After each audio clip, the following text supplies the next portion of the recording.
readers, reviewers, countrymen, lend us your ears.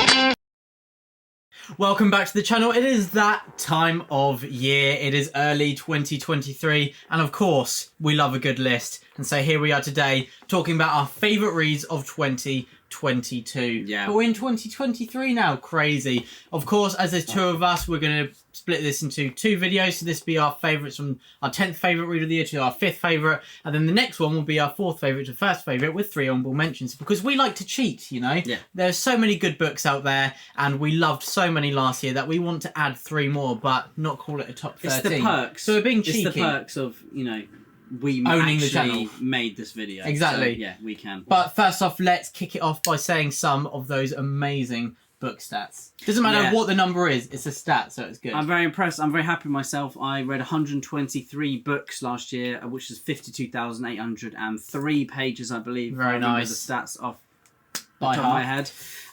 So yeah, an amazing year of reading. Obviously in the summer I had no life, which just shows, doesn't it, by the fact of the amount of reading I did. No, I'm not joking. Do you remember what your best reading month was? No. Well, that's the end of that question. How many books did you read? I read 107 books, but it was more 106 because the Storm of Swords Part 1, Part 2. And the pages was 42,285. First time I've hit over 100 books in a year. Right, Ed, second time running. Yeah, but yeah, so the first time I did that. So I was very happy with that. And 10,000 pages more than I've ever read in a year before. So a very successful year for the Brothers Gwyn, 100%. And we're really looking forward to doing so many more videos this year and seeing where the channel takes us. We're really excited. But you know what, Ed? Enough with the waffle. Let's get into the good part. Speak for yourself. And that is talking about our favourite books. Number 10.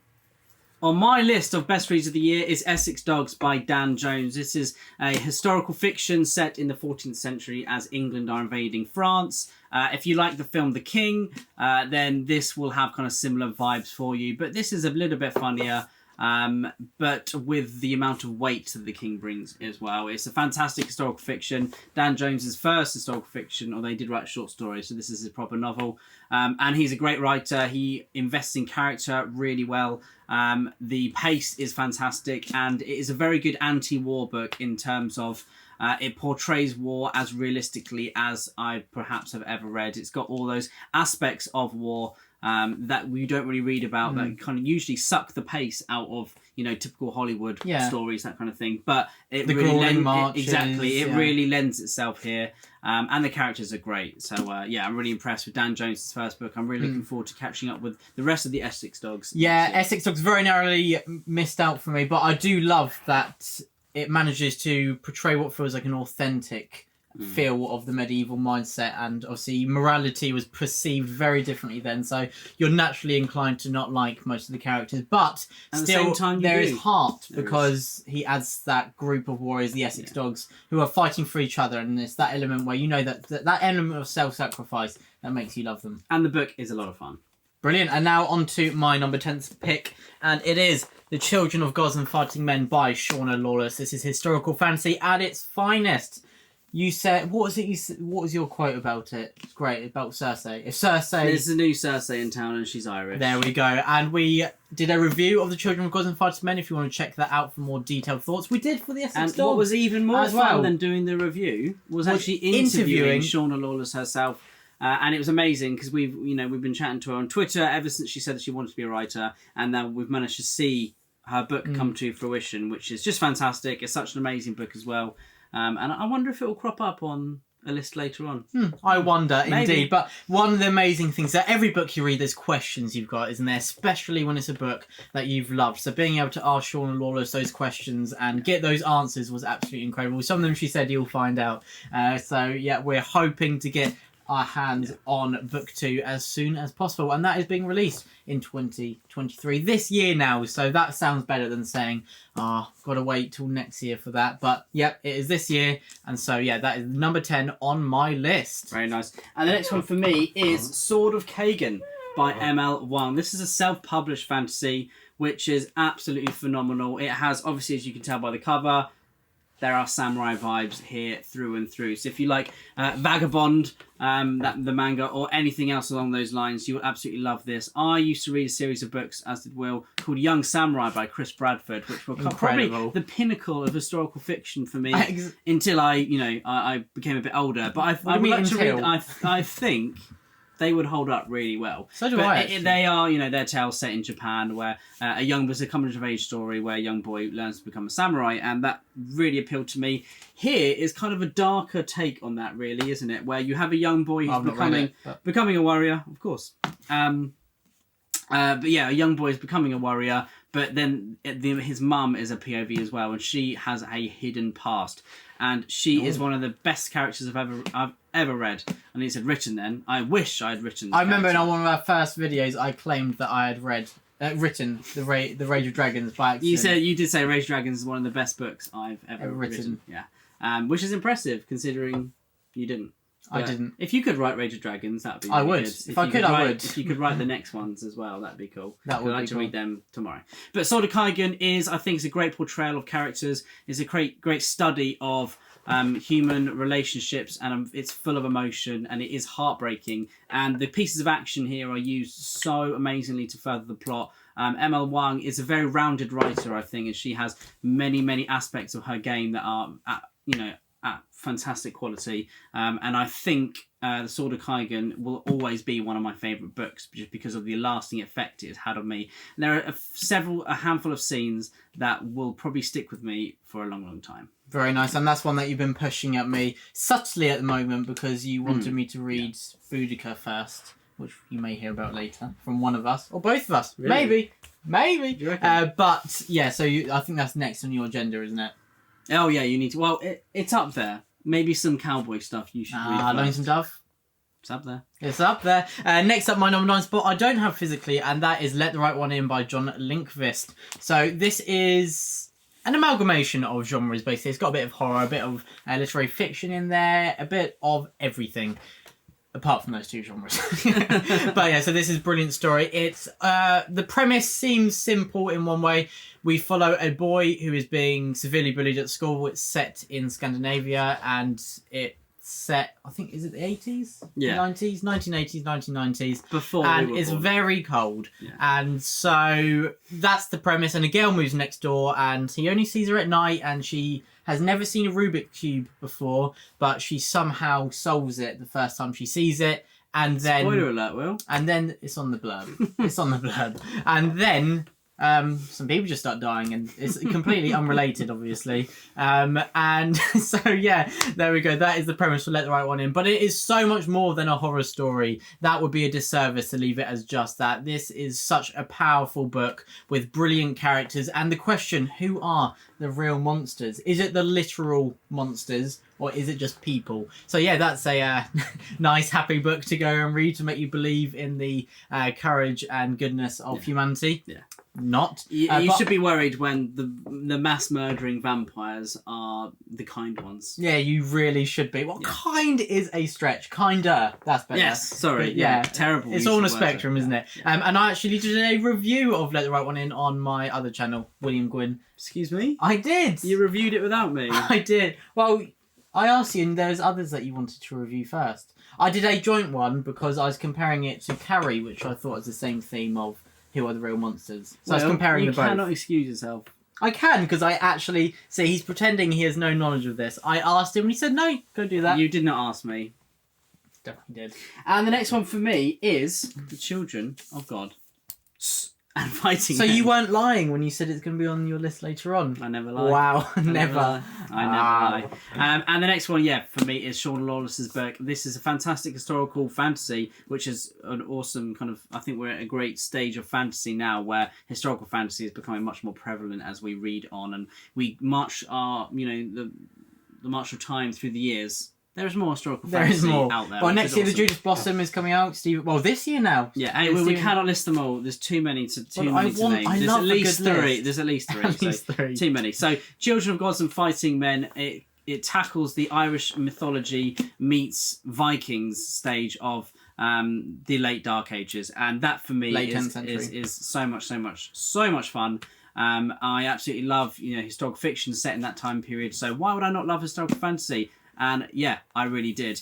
And when I said there is a new Cersei in town and she's Irish, it's become the character here, Gormla, is absolutely nasty, isn't she? Well, see, the motivations. All right, she's not nasty. But if you but what actually she does, believe her motivations, that is another layer that I love. That you don't actually know if what they're telling themselves is the truth. The character work here is superb, and you can tell that Shauna Lawless has poured her heart and her soul and everything into this book, because it has so many so many wonderful ideas that are very unique and independent to her own work, and you can see that Shauna Lawless is writing with such freedom, and that she really has a story to tell, and it is so exciting. It's a very exciting, visceral book to read, and it just captivated me 100%. I love the time period. I love all the different characters, their morals, the ambiguity, the mythology mixed in with all of that as well. It makes it a wonderful stew to digest. Very nice, said.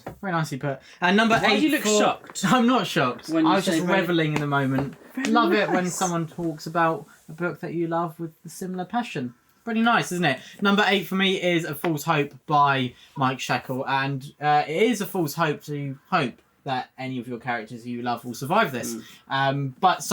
That starts off what A False Hope basically is. So this is book 2 of The Last War by Mike Shackle. We had the pleasure of interviewing Mike Shackle on the channel a few months ago, and so if you want to go check that out, there's a no spoilers section early on, and then it gets a bit more into spoilers. So a bit for everyone, and you should 100% read We Are the Dead, which is one of my favourite books ever, and A False Hope is a brilliant sequel on my favourite books of 2022. And I love how Mike Shackle maintained that intimate heart to the story, which is in We Are the Dead, but continued the nastiness of so many people and made it a bit more epic. So it's stepping up, it's evolving, it's becoming a bit more dramatic. And I love how he keeps what I loved about the story, but it's still expanding it and making it feel different. And it isn't just the same story, but again in another book. And so that's why False Hope was absolutely brilliant. Incredible characters, really fast paced, with really a great structure that really fuels that kind of that series of crazy events, and you feel like you're just swept up in a really engaging and immersive story. So that is A False Hope, and it's my 8th favourite read of 2022. Very nice. And the next one for me is Priest of Crowns by the awesome, the dark Peter McLean. And I think Priest of Crowns is just a wonderful wrap-up to War for the Rose Throne series, which I was absolutely hoping for. When we interviewed Peter McLean, I believe it was last year now. Was it this year? Was it last 2 year? years ago. What? It was in 2021. Wow. Mad. But I think when we interviewed him, he promised there were big things awaiting us at the end of Priest of Crowns. He wasn't lying. And it really was as heartbreaking as his smile was telling us. Yeah, we just knew it. It was in that moment. He had too much glee on his face for me to know that, people would make it through. But I think it is the strongest book of the series. The ending was fantastic, as is all of the build-up that has led to this moment. It's a wonderful series. Well, wonderful in terms of it's really engaging and exciting, and you cannot stop but read it. It's awesome. I absolutely love the audible versions as well. The narrations are fantastic. And Thomas Piety, aka Tommy Shelby, sometimes is just a fantastic character. He, that style of character is popular for a reason. Peaky Blinders in a medieval setting with fancy elements, sprinkled over the top. Yeah, and it is very, very engaging. The characters are brutal. It is grim dark, but there is a little bit of hope there. So grim dark with a bit of hope. If that's your cup of tea, there will be a few books like that cropping up on our list, I think, because we like a bit of grim dark. With some hope, with a tiny bit of hope. What some characters that you actually like, who aren't terrible human beings. Exactly, because we're like with Joe Abercrombie, they are terrible people in many ways, but there's the humour, and that's not hope. It makes it feel less terrible. At least I can laugh. Yeah, exactly. At them. At these terrible things. And not with them. Exactly. In the number 7 spot for me, I have The Wolf Den by Elodie Harper. Book 1 of the Wolf Den trilogy. Book 2 is out, The House with the Golden Door. And Book 3 is released this year now, 2023, The Temple of Fortuna. So The Wolf Den, I absolutely loved it. We follow Amara, who is a slave forced to work in a brothel in Pompeii in 74 AD.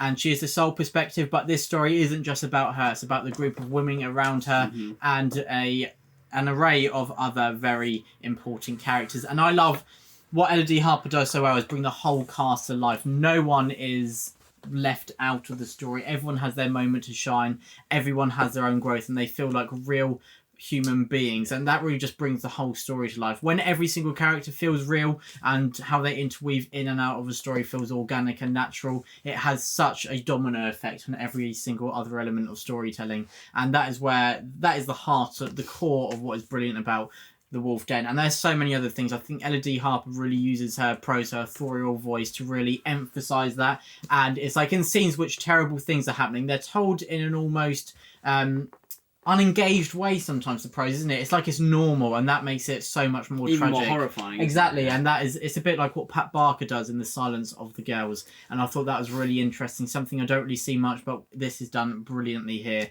And The Wolf Den, I highly recommend it. I think this is one of those books that it will click with everybody. I think it's one that everyone can enjoy. And so, because you get there's a few books on my list that I think I love this, but I'm not sure that a lot of people would. But this is definitely one that I think everyone, or the majority of people, will enjoy.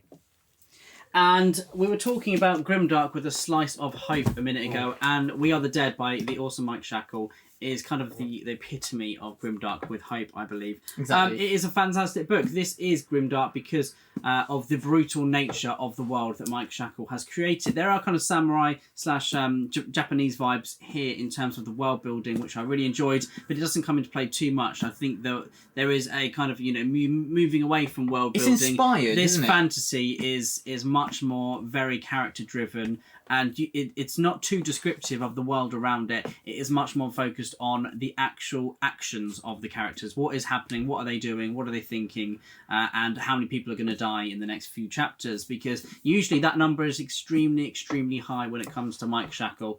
We Are the Dead is one of my favourite fantasy books I've ever read. And I think The Last War will be, when I read the last book, will be one of my favourite series as well. There is a whole host of POV characters here that are so unique, and the weaving that Mike Shackle does into the characters, into how they associate with each other, and then their actions have huge knock-on effects, is masterfully handled. I think so many people in the fantasy world would love this. If you love anything from Peter McLean's series to Joe Abercrombie all the way to David Gemmell, you will absolutely love this. If you like films, if you like Tarantino, if you like Kurosawa films, this book would just appeal to so many different people, and I would love to see many, many more people on BookTube reading it over the next year. If 2023 could be the year of something, it could be the year of The Last War, because it's such an awesome series, and I think it will appeal to a lot of people. And it's such a unique premise, isn't it? The bad guys have won. What if Sauron won and we're in the Shire? What would happen?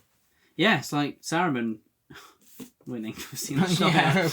I don't know why it's like Morgoth winning in the Shire. It's like Shelob killing Sam. Well, that got really sad really quickly, didn't it? But next up... It's like Ungoliant eating herself. Ungoliant wait. eating. Well, did she really, though? Well, That's only speculation. So, in the number 6 spot, Talking Geek on. No, please on.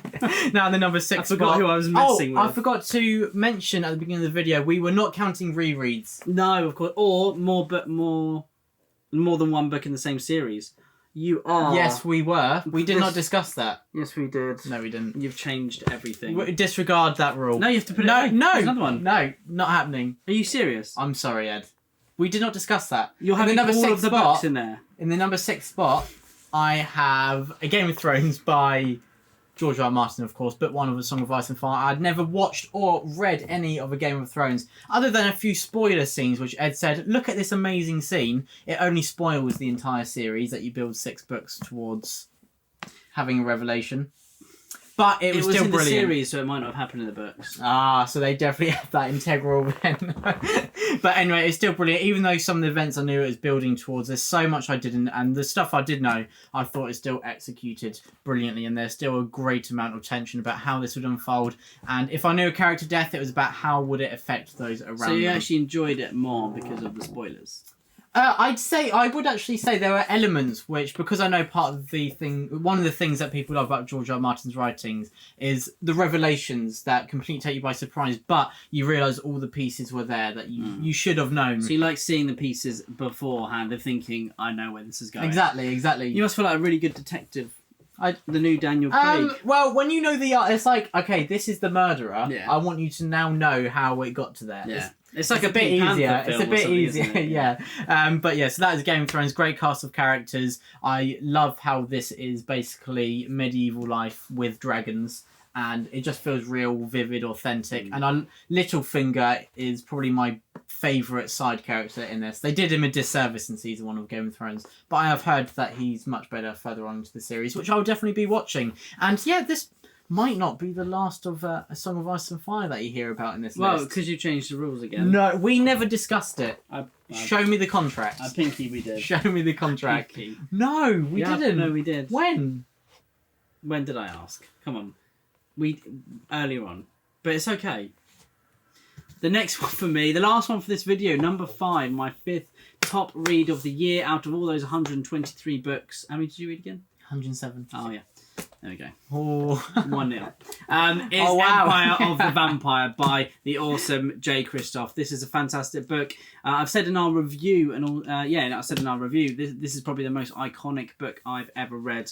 It feels like Jay Kristoff just wanted to sit down and think, how can I just ramp this up to 12 out of 10? And he managed to do it in every single scene. Every line was just either it's hilarious, it was, awesome, it was cool, or it was chilling. He just seemed to achieve so much in this book, and it is a big chunky book. It's a big read, but it doesn't feel as big as it looks. It's so well paced, it's so well written. The set pieces here are fantastic, and it is to do with vampires, obviously, as the title suggests. I'm sure everyone who's watching this video has either heard of it or read it anyway, because it's such a popular book. It's such a phenomenon for the year just gone as well. Could be the biggest. I think it was the best-selling fantasy book of 2022 of 2021. Oh yeah, it came out 2021, didn't it? It did. Oh, I think it was the best. It was actually the best-selling hardback fantasy book of 2021. There we go then. And that says it all. So Empire of the Vampire with Jay Kristoff. It was metal. It was dark. It was heartbreaking, it was iconic, and it was everything that you want in a vampire fantasy book. Very nice. And my 5th favourite read of 2022 is, I cannot believe it's number 5. When I read it, I thought it'd be number 1, so it shows how great the rest of the year has been. And you were saying the last month that your reading year hasn't been as insane. Yeah, what I realised, my average loving a book was lower, but it's like the favourites were mega, amazing. Infiltrating the ranks with the top 10 Imagine doing a top 10 ever now. It would be very different. It would be really different. We should probably do that again. Maybe when I find it easier to write a list. It'd be really hard. Was hard today. You were actually in pain. No, I had heartburn. It is really hard. Yeah. It is really hard. Yeah. But the final book we'll be talking about today is Gates of Fire by Stephen Pressfield. We also did a review for this. We don't do too many reviews on the channel, do we? But we have done for quite a few books on this list because we have absolutely loved them and we cannot stop talking about them. And Gates of Fire is a standalone historical fiction by Stephen Pressfield about 300, the Battle of Thermopylae, that kind of is seen in a mythological way now, isn't it? There's kind of a lens on it of this heroic stand. And in the Gates of Fire, we have that delivered. We see the heroism, but we also see the humans behind it. We see that they are fallible. They have faults. They have their virtues, their sins. They are human beings. And I love how Stephen Pressfield shows a lens on the alliance between the Greek states, kind of that build up to the war, but between this more epic overarching story of Persia versus Greece, these empires, and a war that really changed the fate of the world, that if Thermopylae hadn't occurred and the Greek states had fallen, the world would probably be completely different as we know it. But with that more epic story, you also have a more intimate one at the core, and this is a framing narrative. It is a chronicler story. I'm really sorry. I'm doing a tiny bit. You're bending my old copy of I'm trying to stop myself. I'm getting passionate. Even people have been commenting. Don't pick up the other old version of Gates of Fire. No, honestly, give me one chance. Okay, I'll let the viewers decide. And anyway, what I was saying is this framing narrative, a chronicler's story, and I love how you've got someone retelling these events of the past, and you kind of got that element of retrospection, which at times brings regret and at other times brings good memories and kind of an element of pride, and you really see that shine through. And I love that whilst there are many characters who commit terrible acts, you also have others who you see the camaraderie between them, and that very powerful idea of sacrificing yourself for a great ideal, something greater than yourself. And that is very powerful and something that really resonated with me and something that I think would resonate with everyone. So it's one of those, but like I said earlier with The Wolf Den, I think everyone would enjoy this. And as it is a standalone, I think it is something you can pick up without that kind of wider commitment, saying if you picked up Wheel of Time on Malazan. This is much smaller, and yeah, if you don't like it, that is a big shame, because I think that you'd really enjoy this, but definitely do give it a go. Yeah, and if you don't like it, then you're wrong. I think. Good subjective opinion, Ed. Look what you've done. I haven't done that. I haven't done that. And it is easy to fix. You put a pile of books on top. Okay. I don't know if that is that. I don't know if that works. Please put it back. Don't touch it. You're not allowed to read my books. But anyway, that is our list. That is our 10 to 5 favourite books of all time. Yeah. So that not of all time. Of all of 2022. So how many books did you read? 123. And I read 107. So that's 230 books, and we have to get it down to 20. Yeah. And it's been a fun video to do so far. Thank you very much for watching. Please keep your eyes peeled for our next video, part 2, which will be books 4 to 1 with a few honourable mentions thrown in there, sprinkled across for good measure. But thank you very much. Thank you for watching. Truth and courage. Stay safe. Truth and courage from the Brothers Gwyn.